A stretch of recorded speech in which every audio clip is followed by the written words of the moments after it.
My name's Julie, and life has been really tough lately. Just 5 months ago, I walked away from what I thought was my forever love story.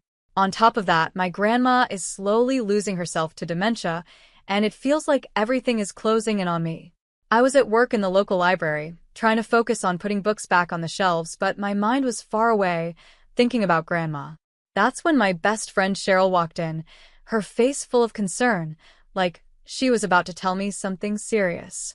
"Julie, you look terrible," Cheryl said bluntly, standing with her hands on her hips. "Thanks, Cheryl. You always know how to lift my spirits," I replied, my voice dripping with sarcasm. "No. Seriously, Julie, this isn't good. You need someone to talk to, like a professional," she insisted, her gaze softening. I knew she was right. The sleepless nights and constant stress were wearing me down. So, I sighed and said, "Maybe you're right. Do you know anyone?"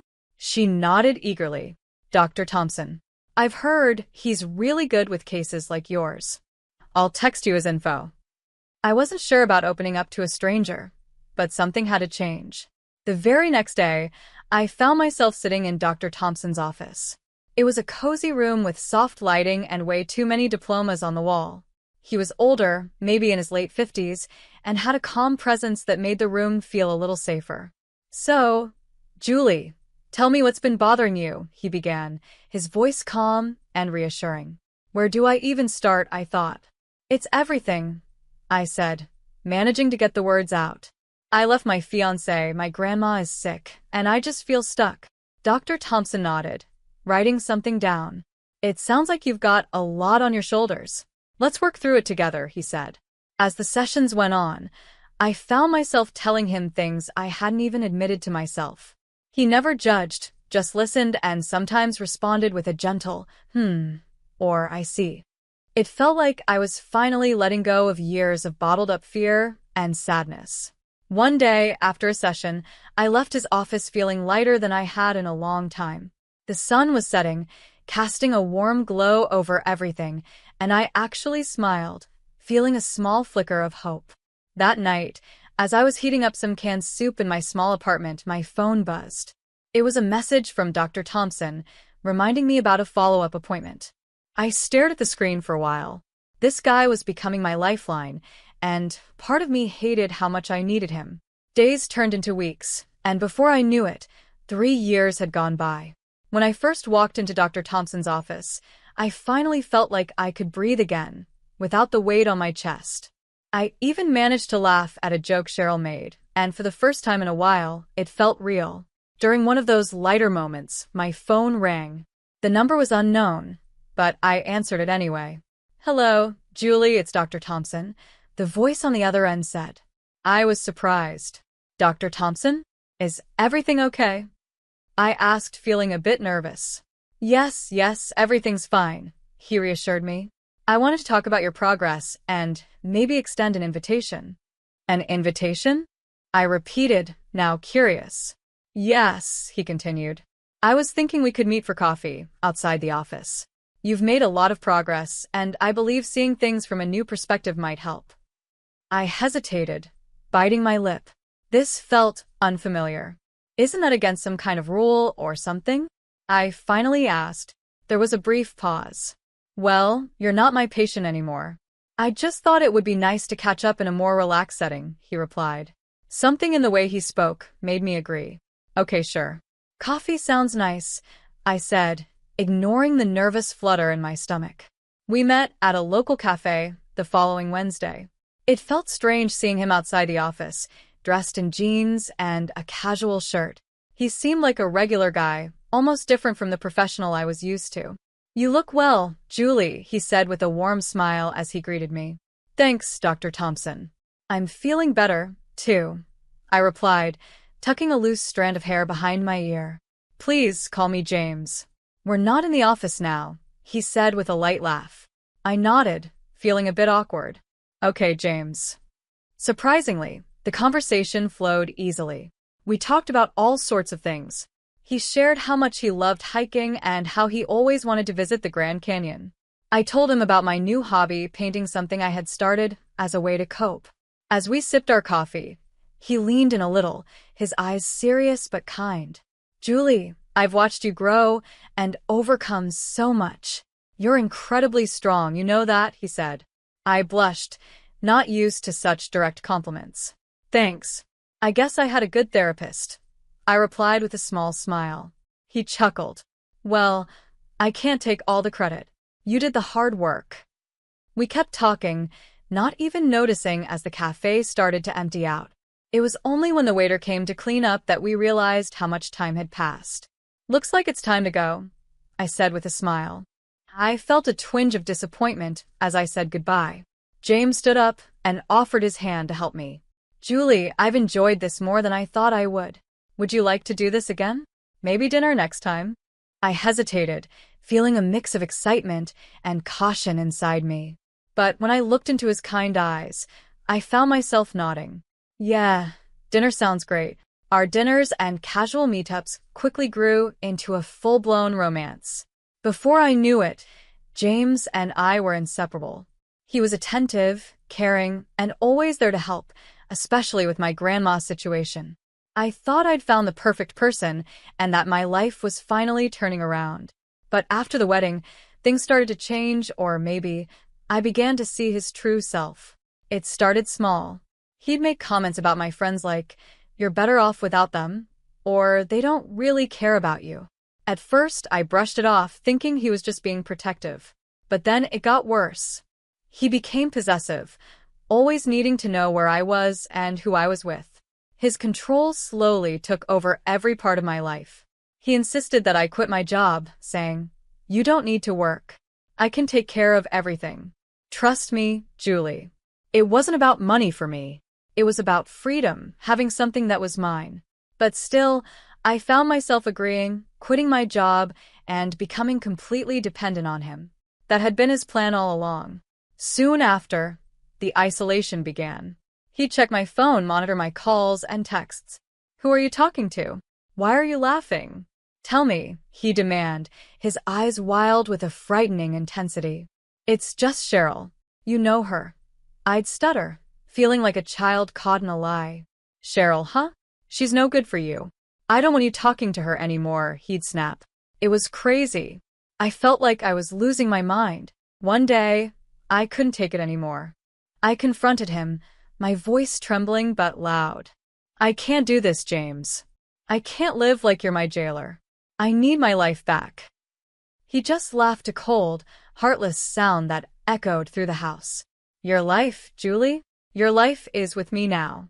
And if you even think about leaving, what about your grandma? Without me, she's out on the streets.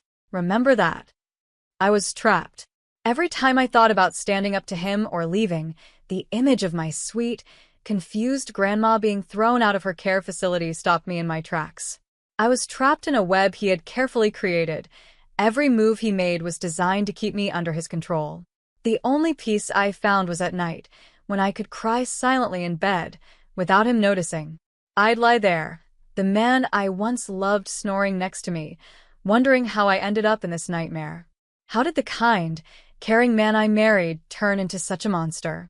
Looking back, I realized the signs were there all along: his need to control me, his disregard for my friends, and his push for me to quit my job.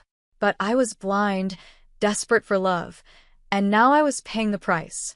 I knew I had to do something. I couldn't keep living like this, or rather, barely living. But every time I thought about standing up to him, his threats about my grandmother stopped me in my tracks.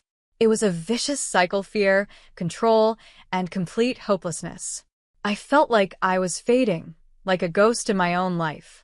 The independent, lively woman I once was had disappeared, replaced by someone who flinched at his voice and jumped whenever a door slammed. Our home felt more like a prison, with James as the warden, and his rules were the chains that kept me there. One evening, as we sat in what was supposed to be our cozy living room, the tension was unbearable. I tried to make myself small, hoping he wouldn't notice me, but it was no use. He was like a storm, ready to explode. "Why don't you ever look at me when I'm talking to you?"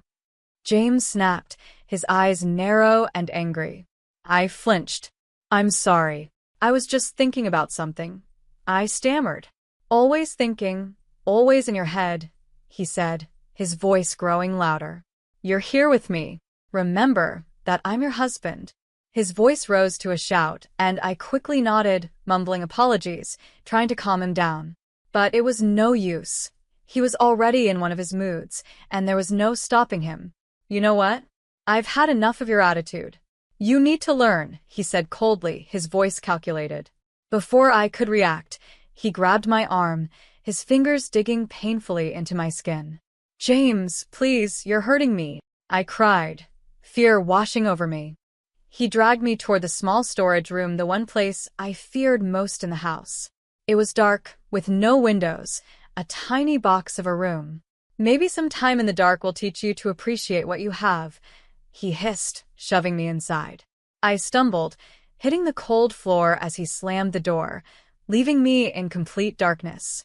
My heart pounded, panic rising in my chest. I had always been terrified of the dark, and now I was trapped in it, alone and terrified. I once told James about my fear of the dark back when I thought he cared. James, please let me out. I'm scared of the dark, remember? I yelled, my voice shaking. His cruel laughter was the last thing I heard before his footsteps faded away. I was left alone, trapped in the darkness, the weight of my situation pressing down on me. I curled up in a corner, my body trembling as I cried. Time passed, but I couldn't tell how long it felt like forever. Every little creak and sound from the house made me jump, my mind creating monsters in the shadows. But the real monster was just outside the door, the man I had married. Finally, the door creaked open, a sliver of light breaking through the darkness. Have we learned our lesson? James's voice was full of mockery. I couldn't speak or even look at him. I just nodded, desperate to get out of that room. He pulled me up, his grip still firm but not as painful. Good.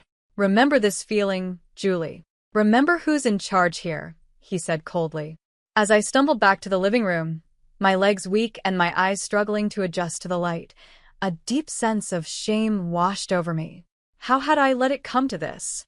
How had I become so weak, so controlled? But underneath the shame and fear, something else stirred: anger. I was angry at him for treating me this way, but I was also angry at myself for allowing it. That dark room was a wake-up call. I couldn't live like this anymore. I couldn't let him crush the last bit of who I was. Amidst all the darkness in my life, a tiny spark of hope appeared. I found out I was pregnant. As I held the positive test in my hands, a wave of emotions rushed over me. Fear, uncertainty, but also a fierce, protective love. I hoped that maybe this baby would change things, maybe even soften James, bringing back the man I once loved. With my heart racing, I approached him that evening. James, I have something to tell you. We're going to have a baby. His reaction was immediate and terrifying. His face twisted, not with joy, but with anger. A baby? No, that's not happening, Julie. I stepped back, his harsh words cutting deep. But it's our child, I said, trying to plead with him. Maybe this could change things, make them better. He didn't care. His voice was cold as he spat out. No, Julie, it's going to change nothing. You're going to get rid of it. I felt a sudden surge of defiance rise up inside me. No, I won't do that. This child is part of me. In a rage, he grabbed my arm, his fingers digging into my skin painfully. You don't understand, do you? You're mine. Everything you have is mine, your fears, your body, your future. I struggled, but James was too strong. James, please let me go. I begged, but he didn't listen. Instead, he dragged me to a small locked room at the back of the house, the one place I avoided at all costs. The room was dark, damp, and full of spiders, my worst fear. With a rough shove, he pushed me inside, and the door slammed shut behind me. The sound of the lock clicking felt like the end. My heart raced as I heard the spiders moving in the darkness. I was trapped, the tiny space closing in on me, and the terror of the spiders taking over. Let's see how long your maternal instincts last now, James taunted from the other side of the door. I screamed and pounded on the door, but it was no use. Hours passed in that dark, horrifying room, and my mind raced with fear for both myself and my unborn child. How could I bring a baby into this nightmare? Finally, the door opened, and James's silhouette appeared in the doorway, a smirk on his face. Well, have you thought it over? Are you ready to get rid of the problem now? I was weak, terrified, but still determined. Through my tears, I whispered, "No." That small act of defiance cost me. He left me there even longer, the spiders my only company. The last thing I remember was collapsing to the floor and fainting. When I woke up, I was in a hospital room, surrounded by the sterile white walls and the beeping of machines. I felt disoriented at first, but then the memories came rushing back. James, the spiders, the darkness. A shiver ran through me. But beneath all the fear, something else stirred, a fierce protective love for the tiny life growing inside me. I knew I had to act, not just for myself, but for my baby. As soon as I was alone, I quietly pulled out the phone I had hidden and dialed my cousin, Charles, who worked with the FBI. His voice was a lifeline as I whispered my story, every word a mix of fear and hope. "Charles, it's Julie. I need help." "It's James." My voice cracked, the reality of everything threatening to overwhelm me. "Julie, slow down. Tell me everything," Charles said, his voice calm and steady. I told him everything, each word lifting a little of the weight off my shoulders. His responses were professional, but I could hear the anger underneath. "Julie, listen to me. I'm going to help you. We're going to get you out of there, but you need to stay strong just a little longer." "Can you do that?" he asked. I nodded into the phone, making a silent promise to myself and my baby that I would hold on just a little longer. "I can, Charles. I have to," I whispered. "Good. I'm going to make some calls. We'll act fast. Just hang tight and don't do anything to make him suspicious," Charles instructed. I agreed, holding on to the fragile lifeline of the plan he was forming. The rest of my hospital stay felt like a blur, doctor coming in and out, whispered phone calls, and every minute stretching into what felt like forever as I waited to be released.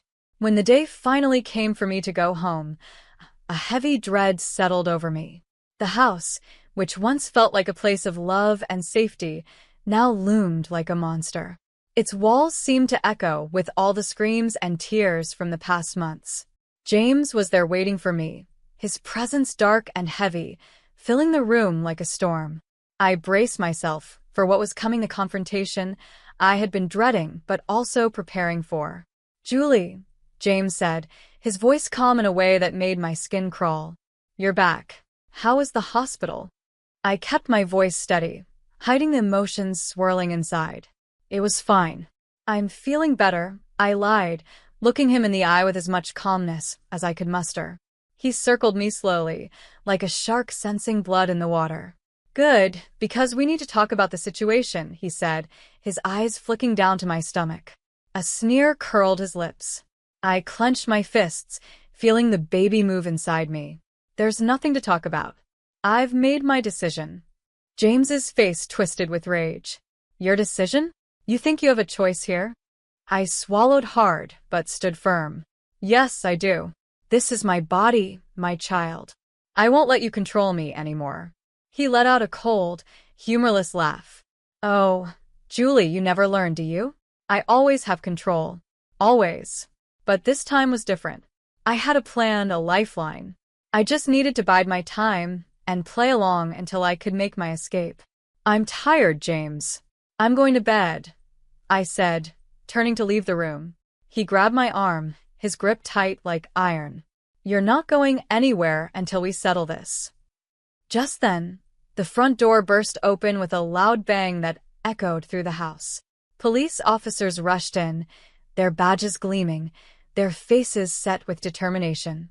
"James Thompson, you're under arrest for the abuse and unlawful imprisonment of Julie Thompson," one of the officers announced, his voice cutting through the air like a knife. James's face turned pale, his grip on my arm loosening in shock. "This is ridiculous. She's my wife." "She's lying," he shouted, but I wasn't alone this time. Charles stepped in behind the officers, his face filled with fury. "No, James. You're the liar. We have everything, the recordings, the testimonies." It's over. James's eyes darted around, searching for a way out, but there was none. The officers handcuffed him, reading him his rights as he continued to protest, shouting denials and threats. As they led him away, he met my eyes one last time, his face a mix of disbelief and rage. But this time I didn't flinch. I didn't cower. I was finally free. I met his eyes without flinching, the fear inside me replaced by a strong sense of justice. After the chaos settled, Charles walked over, his expression soft. "Julie, are you okay?" I nodded, tears filling my eyes. "Yeah, I think so. Thank you, Charles. Thank you for everything." He hugged me tightly, a warm, protective embrace. "Always, Julie. Always." The house felt strangely quiet after everyone left. James's shadow still seemed to linger in the corners, but for the first time, I felt peace. The confrontation had been terrifying, but it was the first step toward a new life for me and my child. The world seemed brighter, the air fresher. The chains of fear and control were finally broken, leaving room for hope and a new beginning. With James now facing the consequences of his actions, I could finally breathe and plan for the future. I moved back into my old apartment, and its familiar walls welcomed me. It needed some work, a bit of paint here, a new picture there, but it was mine. As I unpacked a box of old photos and memories, there was a knock at the door. I opened it to see Cheryl, her face lighting up with a wide grin. "Julie, look at you. Free and glowing," she exclaimed. I laughed, the sound light and real. "Cheryl, come in." "I've missed you." We sat down, surrounded by half-unpacked boxes, with a pot of coffee between us. "So, what's the plan now?" Cheryl asked, her eyes bright with excitement. I took a deep breath, feeling the weight of her question. "First, I'm going back to work. I need to find my footing again. Then, I'll focus on being the best mom I can be." Cheryl reached over and squeezed my hand. "You're going to be amazing, Julie. And if you need anything, you know I'm always here, right?" I nodded, the lump in my throat making it hard to speak. "I know, Cheryl. Thank you." As days turned into weeks, I found a rhythm in my new life. I returned to work at the library, where the books and quiet gave me comfort. My coworkers welcomed me back with open arms, their support reminding me that I wasn't alone. My pregnancy continued, and each doctor's visit brought a mix of nerves and excitement. Then, on a cool autumn morning, my son was born. Holding him in my arms, everything else faded away. He was perfect, a tiny beacon of hope and love. The legal battles with James were tough and emotionally draining, but I stayed strong, supported by Charles, Cheryl, and my legal team. In the end, justice was served. James was sentenced to spend years behind bars, his threats and control finally silenced. I received a settlement, a sum that ensured a comfortable future for my son, my grandmother, and me. But more than the money, it was the freedom that meant the most. I was no longer tied to a man who saw me as something to control. I was finally free. As my son grew, so did I. I learned to trust again, to laugh freely, and to love without fear. I made new friends, reconnected with old ones, and found joy in the small things. One day, as I watched my son playing in the park, a thought crossed my mind. "We did it, little one. We're really doing it," I whispered, tears of happiness filling my eyes. He looked up at me, his little face lighting up with a big smile, and in that moment, everything felt perfect.